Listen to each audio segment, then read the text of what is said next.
Hi Sega, my name is BenCG, I'm 28 and I'm from the UK, and this is my competition entry for me to tell you what Sonic the Hedgehog means to me. When Sonic 1 first came out on the Mega Drive, I was 3. It was first introduced to me by my uncle actually. I think what grabbed me about Sonic 1 at that age was the colours, the music and the simplicity of the gameplay. It was really easy to understand. Sonic 1 quickly became a bit of an addiction for me, even though I could hardly ever get past Marble Zone. I got Sonic and Knuckles for Christmas in 1994 and I would literally fake sick days off school just to try and complete Sonic 3 and Knuckles. Whether it's been with games, clothes, or even with toys, he's always been there with me. I've still got this awesome little bomber jacket that I used to wear to primary school. Look at all the patches on this thing. And I've still got this adorable little casino night themed waistcoat that I used to wear to a couple of family special occasions. And I've got some old Sonic books as well. I've had these since I was a kid. I've even raided my family home's archives and I've dug up some footage of me as a kid reading up about the Badniks. I was never without my Game Gear when I went on holiday as a kid, and even when Pokemon became the great big school playground craze, I always kept coming back to Sonic. In 1996 on Christmas morning I got a Sega Saturn, which is still sitting there, and I spent most of Christmas morning that year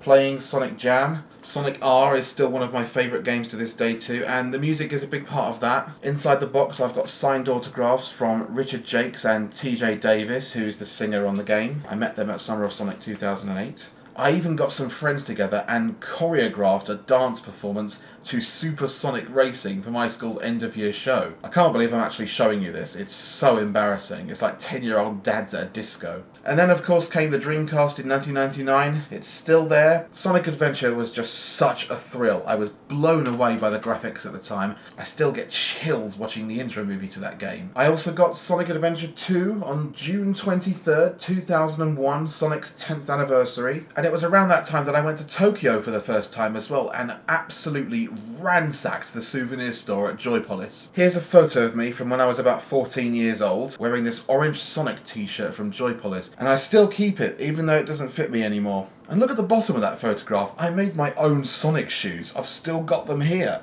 For Sonic's 17th anniversary, I made a video right here in this very room, and I showed off my Sonic collection, which has continued to grow, and I still proudly display it in my room.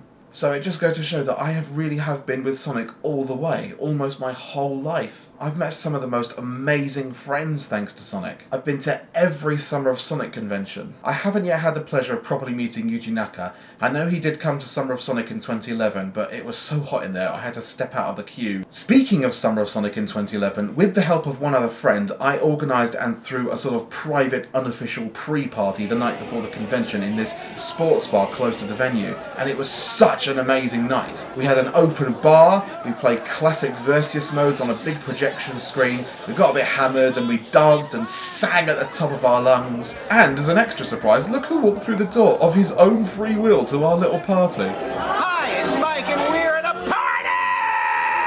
When I went to Joypolis for Sonic's 23rd anniversary event they held there, I had the pleasure of meeting some of the Japanese Sonic fans for the first time. I find it absolutely amazing that as I've grown up and I've pursued interests other than gaming, Sonic continues to enrich my life in ways I never would have expected, and I would love for nothing more than to give back at least a fraction of what Sonic and Sega have given me. If someone asked me how passionate I was about Sonic the Hedgehog, I have to be honest, I'd struggle to answer. It's like asking me if I'm passionate about the home I grew up in or passionate about my relatives. Wherever I travel to in the world, no matter what other real world matters I get caught up in, playing a Sonic game or listening to Sonic music, it just grounds me. It brings me back to me. Am I the biggest Sonic superfan in Europe? I just don't think it's my position to say. I know that Sonic means just as much, if not more, to millions of people all around the world. And that gives me a sense of purpose and belonging in life. When someone says the biggest Sonic superfan, you might imagine the sort of person who's got every last scrap of merchandise cluttering up their room, talks about nothing other than Sonic and just kind of seems a bit obsessed. I'm not trying to put myself above people like that.